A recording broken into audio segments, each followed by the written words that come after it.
Sahara, a 2005 action-adventure film directed by Breck Eisner based on the best-selling 1992 novel by Clive Cussler. It stars Matthew McConaughey, Steve Zahn and Penelope Cruz, and follows a treasure hunter who partners with a WHO doctor to find a lost American Civil War ironclad warship in the Sahara Desert.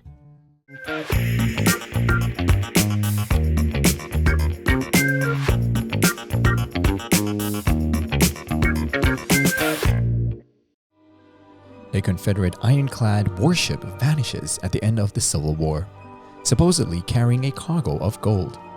For most, it's just a myth. But for Dirk Pitts, adventurer and explorer with Numa, it's the kind of legend that keeps him restless at night.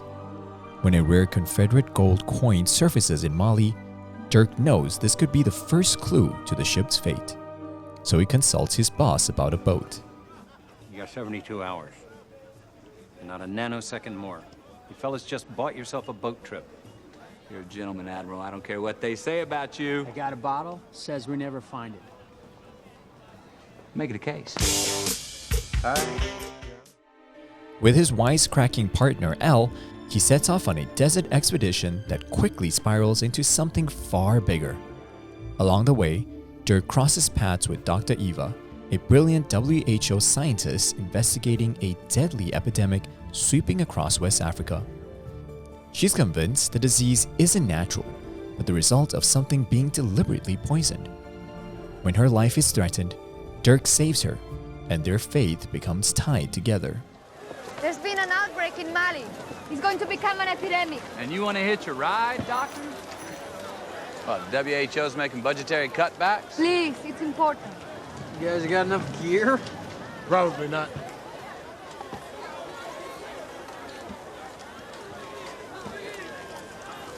Small boat, no privacy. I'm not shy. What begins as Dirk's treasure hunt soon collides with Eva's desperate race to stop a catastrophe. Their investigation leads them to a chilling conspiracy. A corrupt French industrialist, Yves Massaud, has been secretly dumping toxic waste with the help of a brutal warlord, General Kazim. The waste seeps into rivers, threatening not just Africa, but the world's oceans. The admiral reports it to the authorities that millions of lives hang in the balance. Right now, it's in Mali, but it's headed toward us, fast. If we don't do something, within 1 week, it's gonna hit the Atlantic. And when that interacts with the salt water, that growth rate is gonna explode.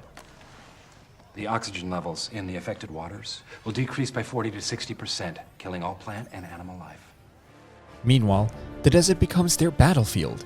Endless chases through scorching dunes, ambushes from Kazim's militia, narrow escapes that push Dirk and L's resourcefulness to the limits. But the real discovery comes when Dirk finally finds what he's been chasing his whole life: the ironclad Texas, buried beneath the sands, preserved by history itself.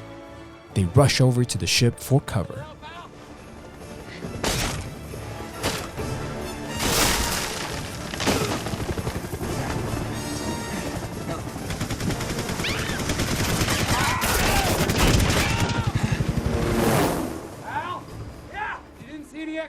Tanks on that bird, did you? No, I didn't see any. That means he only has 20 to 30 minutes left of flight time. These walls are about 2 feet thick with a double steel coating, so there's no way his bullets can get to us. Just sit tight, wait him out.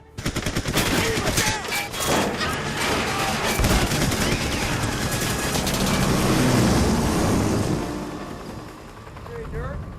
Al, you want to talk me through that again?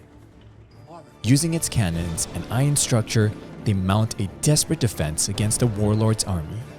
Against overwhelming odds, they fight fiercely and with clever tactics. In a final showdown, Dirk makes one last effort to fire the cannon at Kazim.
With Eva's evidence, Massad's empire crumbles, Qasim is defeated, and the toxic threat is stopped before it can devastate the globe.